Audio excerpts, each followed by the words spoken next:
Hi, my name is Kerr. I'm a Red Seal journeyman electrician in Regina, Saskatchewan, Canada.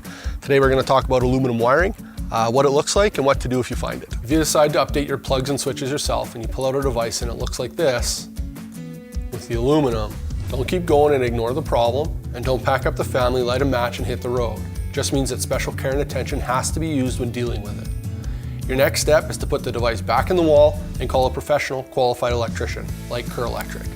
This is not a DIY type electrical project. If dealt with incorrectly, it can have devastating results.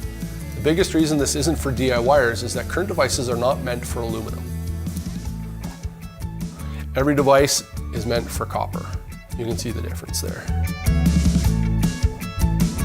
This one here is copper, and this silver is aluminum. So if you see this, you know you've got aluminum and you shouldn't touch it, you should put it back in the wall. On the back of every plug and switch, it'll indicate that it's for copper only. It's not meant for aluminum, and that's the problem we have. So if you look here, copper wire only.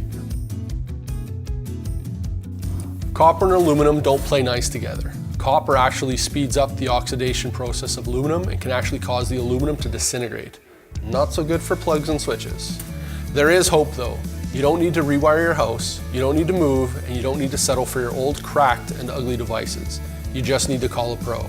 They will safely combine the copper you need with the aluminum you don't, so you can have those new devices in your home.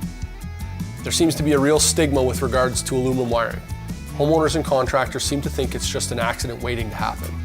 While it can be a bit on the touchy side, a professional, qualified electrician will be able to use it and repair it safely. I hope you found this useful. If you have any questions or comments, you can leave them below and I'll try and respond as quickly as possible.